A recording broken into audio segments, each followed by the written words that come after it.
Resumen capítulo 72 del libro El Libertador. La institución de la Santa Cena.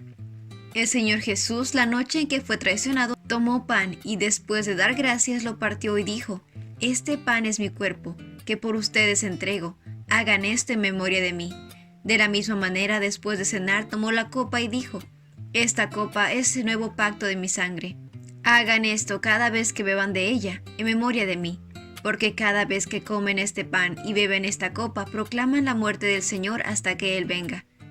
Cristo, el Cordero de Dios, estaba a punto de terminar con el sistema de modelos y ceremonias que por 400 años había señalado su muerte. La Pascua, la fiesta nacional de los judíos, expiraría para siempre. El servicio que Cristo estableció en lugar de ella sería observado por sus discípulos en todos los países y a través de todos los siglos. Dios dio la Pascua para conmemorar la liberación de Israel de la esclavitud egipcia. La Cena del Señor fue dada para conmemorar la gran liberación que la muerte de Cristo traería. Este rito es la forma en que Dios tiene para mantener fresca nuestras mentes de su maravillosa obra por nosotros. En la época de Cristo, el pueblo comía Pascua recostado.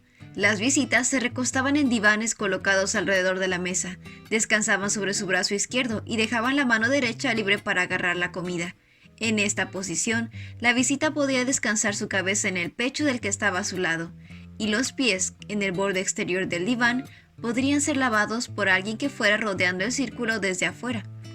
Cristo todavía estaba a la mesa en la cual se había servido la cena de Pascua. Los panes sin levadura estaban delante de él.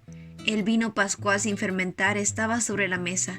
Cristo usó esos emblemas para representar su propio sacrificio sin mancha. Mientras comían, Jesús tomó un poco de pan y lo bendijo. Luego lo partió en trozos, lo dio a sus discípulos y dijo: Tómenlo, cómanlo, porque este es mi cuerpo. Y tomó en sus manos una copa de vino y dio gracias a Dios por ella. Se la dio a ellos y dijo: Cada uno de ustedes beba de esta copa, porque esta es mi sangre, la cual confirma el pacto entre Dios y su pueblo. Es derramada como sacrificio para perdonar los pecados de muchos. Acuérdense de lo que les digo. No volveré a beber el vino hasta el día en que lo beba de nuevo con ustedes en el reino de mi Padre. Judas el traidor recibió los símbolos del cuerpo quebrantado y la sangre derramada de Cristo. Sentado en la misma presencia del Cordero de Dios, reflexionó sobre sus planes oscuros y se aferró a sus pensamientos vengativos. En el momento del lavamiento de los pies, Cristo le había dado prueba convincente de que entendía su carácter. Jesús sabía quién lo iba a traicionar, y por eso dijo que no todos estaban limpios. Ahora Cristo habló de forma más clara: No les digo estas cosas a todos ustedes. Yo conozco a los que he elegido, pero es para que se cumpla la escritura que dice: El que come de mi comida se ha puesto en mi contra. Ni siquiera ahí los discípulos sospecharon de Judas. Una nube se posó sobre ellos, un presentimiento de alguna terrible desgracia. Mientras comían en silencio, Jesús exclamó: Les digo la verdad, uno de ustedes va a traicionarme. Esto alarmó y confundió a los discípulos. ¿Cómo podía alguno de ellos tratar de traicionar a su divino maestro? ¿Traicionarlo? ¿Ante quién? Seguramente no podía ser ninguno de los 12 favorecidos. Mientras recordaban cuán ciertas eran siempre sus palabras, el miedo y la desconfianza llenaron su corazón. Con profunda aflicción uno tras otro preguntó: ¿Seré yo, Señor? Pero Judas permaneció en silencio. Finalmente Juan preguntó: Señor, ¿quién es? Y Jesús contestó: Es aquel a quien le doy el pan que mojo en el plato. El silencio de Judas atrajo a todas las miradas hacia él. En medio de la confusión de preguntas y las expresiones de asombro, Judas no había oído las palabras que Jesús dijo a Juan en respuesta a su pregunta. Pero ahora, para distraer a los demás discípulos de la atención que prestaban en ese momento, preguntó como los otros: ¿Seré yo, Rabí? Jesús respondió solemnemente: Tú lo has dicho. Sorprendido y confundido al ver expuesto su plan, Judas se levantó apresuradamente para salir del aposento. Entonces Jesús le dijo: Apresúrate a hacer lo que vas a hacer. Así que Judas se fue enseguida. Era de noche cuando el traidor se alejó de Cristo y se adentró en la oscuridad de afuera. Hasta ese momento Judas no había estado fuera de la posibilidad de arrepentirse, pero cuando dejó a su Señor y a sus compañeros pasó el límite. Ya no había nada más que Jesús pudiese hacer que no hubiera hecho para salvar a Judas. Aunque ya había acordado 2 veces traicionar a su Señor, Jesús igual le dio la oportunidad que se arrepintiese. Al leer el plan secreto de su corazón, Cristo le dio a Judas la evidencia final y convincente de su divinidad. Este fue el último llamado al arrepentimiento. Desde la Sagrada Cena, Judas salió para completar su obra de traición. Al pronunciar el lamento sobre Judas, Cristo también tenía un propósito de misericordia a sus discípulos. Dijo: les aviso de antemano a fin de que, cuando suceda, crean que yo soy el Mesías. Las palabras que dirigió a Judas fortalecerían la fe de los verdaderos discípulos durante la humillación. Cuando Judas llegase a su fin, recordaría el lamento que Jesús había pronunciado sobre el traidor. Nadie debe ser excluido de la comunión solo porque pueda haber personas indignas presentes. Cristo mismo ha llamado a estas personas y se encuentran con su pueblo en ese momento para fortalecerlos con su presencia.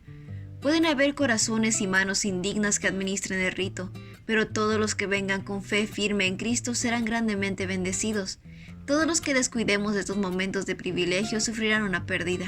La Santa Cena les recordaría a menudo a los discípulos el infinito sacrificio que Jesús hizo por cada uno de ellos de forma individual, que era parte del gran todo de la humanidad caída. Pero el servicio de la comunión no debe ser una ocasión de tristeza. Mientras los discípulos del Señor se reúnen al lado de su mesa, no deben lamentar sus equivocaciones, no deben recordar las diferencias entre ellos y sus hermanos. Todo eso está incluido en el servicio de lavamiento de los pies. Ahora vienen a encontrarse con Cristo. No van a pararse de las sombras de la luz, sino en su luz salvadora. El rito de la comunión señala hacia la segunda venida de Cristo. Estaba destinado a mantener esa esperanza viva en la mente de los discípulos, porque cada vez que comen este pan y beben esta copa, proclaman la muerte del Señor hasta que Él venga. Cristo instituyó ese rito para que hablase a nuestros sentidos acerca del amor de Dios. Solamente puede haber unión entre nosotros y Dios por medio de Cristo. Nuestro Señor ha dicho: ciertamente les aseguro que si no comen la carne del Hijo del Hombre ni beben su sangre, no tienen realmente vida, porque mi carne es verdadera comida y mi sangre es verdadera bebida. Aún esta vida terrenal la debemos a la muerte de Cristo. Jesús declara respecto a nuestra naturaleza espiritual: el que come de mi carne y bebe de mi sangre tiene vida eterna, y yo lo resucitaré en el día final. Al recibir su palabra, al hacer las cosas que Él nos ha mandado hacer, llegamos a ser uno como Él. Mientras la fe contempla el gran sacrificio de nuestro Señor, recibimos la vida espiritual de Cristo. Cada servicio de comunión forma una conexión viva que une al creyente a Cristo y por medio de Él al Padre. Al recibir el pan y el jugo de uva que simbolizan el cuerpo quebrantado y la sangre derramada de Cristo, nos unimos imaginariamente a la escena de la lucha que nos permitió ser reconciliados con Dios. Cristo se nos presenta crucificado. El pensamiento del Calvario despierta emociones vivas y sagradas en nuestros corazones. El orgullo y la adoración a yo no pueden fluir en un corazón que mantiene las escenas del Calvario frescas en su memoria. Todo el que contempla detenidamente el amor incomparable del Salvador irá transformando su carácter, saldrá a ser luz del mundo, a reflejar, aunque sea en cierta medida, este amor misterioso. Y ese fue un resumen del capítulo 72 del libro El Libertador. No olvides compartir este resumen con tus compañeros de clase o con otras personas que tú creas que puedan necesitar escuchar este mensaje. Nos vemos la próxima.